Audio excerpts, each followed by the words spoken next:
Sakto. Nakaraos din. Oh, pre, tapos ka na ba dyan? Kanina ka pa. Mukhang nasarapan ka.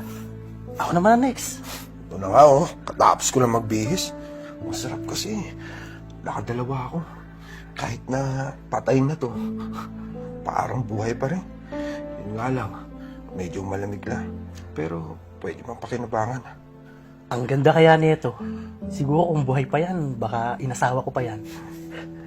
Tsaka, ikaw na muna magbantay dun. Mamaya-maya, darating na yung pamilya niyan. Maigi na mapakinabangan ko muna.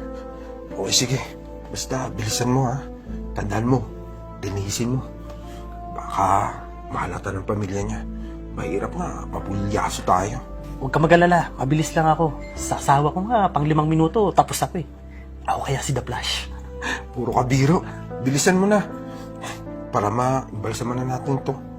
Sige na, pre. Sige.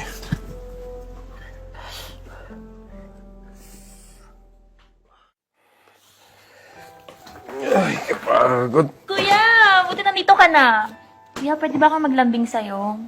Kuya, dagdagan mo naman yung baon ko para sa overnight swimming namin ng barkada ko. Aba, mukhang alam na alam mo yung araw ng sahod ko ah. Tsaka saktong-sakto nagpapalambing ka pa. O sige na. Basta, mag-iingat ka dun sa outing nyo ah. Sige, kuya, mag-aayos na ako. Thank you ulit. Sige, sige.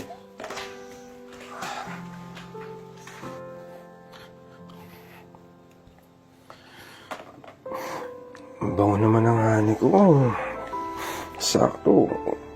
Mukhang bagong ligo ka.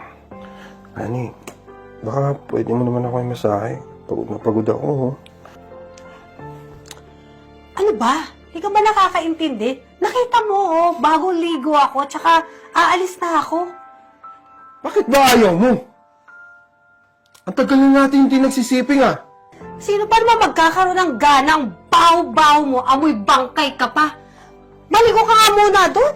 Kadiri. Hani. O pre, mukhang may kliyente tayo. Anong kinamatay na ito? Grabe pre yung nangyari dito. Na-aksidente. Nabangga. Basag ang muka. Halos hindi na makakilala sa tindi ng tama. Okay lang yan. Ang mahalaga, yung katawan. Saktong-sakto. Oh.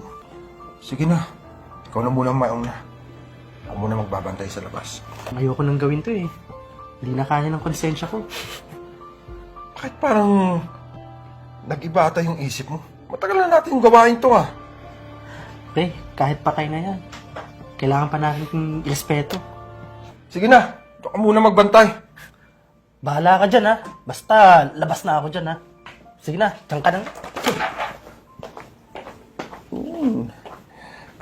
Sakto. Total, hindi ako pinagbigyan ni Mrs. Ikaw muna yung papapakin ko. Yari ka sa akin.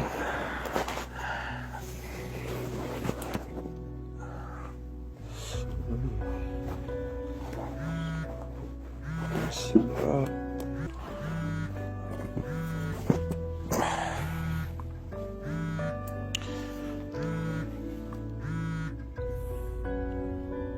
Hello, honey?